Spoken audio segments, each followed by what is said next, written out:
بسم اللہ الرحمن الرحیم۔ شروع اللہ کے نام سے جو نہایت مہربان رحمت والا ہے۔ میری طرف سے تمام اسلامی بہنوں اور بھائیوں کو السلام علیکم ورحمۃ اللہ وبرکاتہ، اور میں آپ سب کو اپنے چینل اقرا اسلامک ریلیز میں بہت بہت خوش آمدید کہتی ہوں۔ جیسا کہ آپ جانتے ہیں ربیع الاول کا مہینہ شروع ہوا ہے۔ ربیع الاول کا چاند نکلتے ہی اس خاص مہینے میں رحمتیں برکتیں لمحہ با لمحہ برس رہی ہیں۔ ہم سب کی تمام مشکلات پریشانیوں کا حل فرمائے، بے روزگاروں کو روزگار عطا فرمائے، بے اولاد کو اولاد عطا فرمائے۔ اے میرے مالک و مولا، آج تیرے محبوب کی آمد کا مہینہ ہے، اپنے خزانوں سے کسی کی نیک حاجات کو پورا فرما۔ تجھ سے نہ مانگے تو کس سے مانگے، اے میرے مولا کریم، کبھی کسی کا محتاج نہ بنا، آمین۔ آئیے عمل کی طرف چلتے ہیں۔ اس سے پہلے میں آپ سے گزارش کرتی ہوں کہ پلیز جس نے میرا چینل سبسکرائب نہیں کیا، جو میرے چینل پہ نئے آئے ہیں وہ میرے چینل کو سبسکرائب کر دیں، اور جنہوں نے کیا ہے ان کے لیے بہت بہت جزاک اللہ، اور ویڈیو اینڈ تک ضرور دیکھیے گا۔ ربیع الاول کا مہینہ آ چکا ہے۔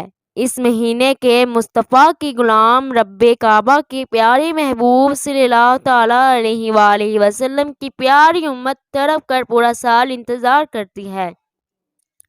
ربیع الاول کے مہینے کی ہر گھڑی رحمتوں و برکتوں سے مالا مال ہے۔ ایک ربیع الاول کے 12 دن بہت خاص ہیں۔ ربیع الاول کا چاند نکلتے ہی رب کعبہ کی فوج فرشتے آسمان کی ساتوں تہوں کو سجانا شروع کر دیتے ہیں۔ آج کا وظیفہ ان لوگوں کے لیے ہے جو محمد مصطفیٰ صلی اللہ تعالیٰ علیہ وآلہ وسلم کی آمد سے مالا مال ہونا چاہتے ہیں۔ ایک ربیع الاول سے لے کر 12 ربیع الاول تک کسی بھی دن کسی بھی وقت یہ خاص وظیفہ صرف ایک بار کر لیں، انشاءاللہ عز و جل جو حاجات جو سالوں سے پوری نہیں ہوئی وہ خواہشات حاجات میں آپ ناممکن سمجھ رہے ہیں، سب کعبہ کی ایک کن فیکون کی محتاج ہیں۔ آج وہ مہینہ ہے جس میں رب کعبہ سے جو مانگا جاتا ہے، جتنا مانگا جاتا ہے فوراً عطا ہو جاتا ہے۔ جتنی بھی حاجات ہیں مانگ لو، یہ مانگنے کی گھڑیاں ہیں۔ عمل یہ ہے کہ ربیع الاول کا چاند نکلتے ہی 12 ربیع الاول سے پہلے کسی بھی دن ایک بار وظیفہ کرنا ہے۔ کسی بھی نماز کے بعد کسی بھی وقت باوضو ہو کر مصلی پر بیٹھ کر نبی کریم صلی اللہ تعالیٰ علیہ وآلہ وسلم کی ذات پر 3، 7 یا 11 مرتبہ درود ابراہیم کا نذرانہ پیش کرنے کے بعد اپنے مقصد کے لیے کر لیں۔ رب کعبہ کے یہ 2 ناموں کا وظیفہ کر کے دیکھ لیجئے، لیکن اپنی حاجت کی نیت لازمی کریں۔ نیت کے بغیر یہ عمل ناممکن ہے۔ نیت کر کے یہ مقصد کو اپنے ذہن میں رکھ کر یہ تسبیح کریں گے۔ یہ تسبیح ختم ہونے سے پہلے ہی تقدیر میں لکھی مشکلات پریشانیاں نکال دے گی۔ آپ نے رب کعبہ کے 2 صفاتی نام یا رزاق یا فتاح ہو، یا رزاق سے کبھی آپ کے رزق حلال میں کمی نہیں آئے گی، آپ ہمیشہ کامیاب زندگی گزاریں گے۔ یا فتاح سے جس چیز پر ہاتھ رکھیں گے وہ سونا بن جائے گی اور بہت سے کام ہو جائیں گے۔ یا رزاق یا فتاح پڑھتے دوران اس حاجت کو اپنے مقصد کو اپنے ذہن میں لائے جاؤ گے تو پورا ہوتا چلا جائے گا۔ ایک تسبیح یا رزاق یا فتاح کے دوران آپ نے لاکھوں حاجات کو بھی اپنے ذہن میں رکھا ہوگا، پوری ہو جائیں گی۔ ایک بار یہ وظیفہ کر کے تو دیکھیں، پہلے 12 دن کتنے خاص ہیں۔ اس تسبیح کو کرنے کے بعد کسی وظیفے کی ضرورت نہیں پڑے گی۔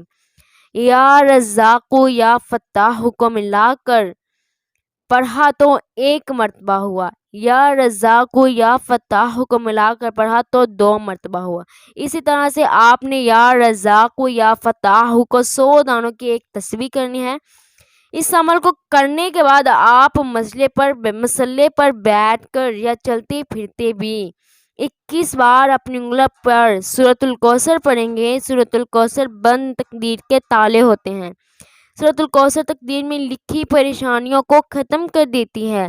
اس کے علاوہ بھی اور بھی کئی کام ہو جاتے ہیں۔ یہ وظیفہ کرنے کے بعد 1 یا 2 باتوں کا دھیان رکھنا ہے، ورنہ وظیفے کا کوئی فائدہ نہیں۔ ان کو غور سے سن لیں۔ پہلی بات، یہ وظیفہ کر کے آپ نے خاموش کونے میں بیٹھنا ہے، جہاں آپ کو ڈسٹرب کرنے والا کوئی نہ ہو۔ آپ پورا دھیان اور توجہ سے بھکاری یا فقیر بن کر مانگتے رہیں۔ آپ کا تعلق رب کے ذات سے جڑ جائے گا۔ دوسری بات، اس وظیفے کے دوران آپ کو کسی نے بلا دیا یا آپ نے خود کسی سے بات کر لی، آپ کا دھیان بھٹک گیا، تو آپ کو یہ وظیفہ دوبارہ کرنا پڑے گا۔ یہ وظیفہ کرنے کے بعد 10 یا 20 روپے صدقہ خیرات کرنے ہیں۔ اس کے بعد ہاتھ اٹھا کر اپنے گناہوں کی سچی توبہ کرنی ہے۔ سچی توبہ کرنے کے بعد جو بھی اپنے دل میں حاجات ہوگی، جو بھی پریشانی ہوگی، اپنے رب کریم سے دعا مانگے، انشاءاللہ عز و جل ضرور قبول ہوگی۔ اور آپ سے پھر ایک دفعہ ریکویسٹ کرتی ہوں، جس نے میرے چینل کو سبسکرائب نہیں کیا، پلیز میرے چینل کو سبسکرائب کر دیں۔ آپ کا بہت بہت شکریہ ہوگا۔ مجھے اپنی دعا میں یاد رکھے گا اور میں آپ کو اپنی دعا میں یاد رکھوں گی، اور اپنا دھیان بھی رکھے گا۔ ملوں گی اگلی نیکسٹ ویڈیو میں۔ اس کے لیے اللہ حافظ۔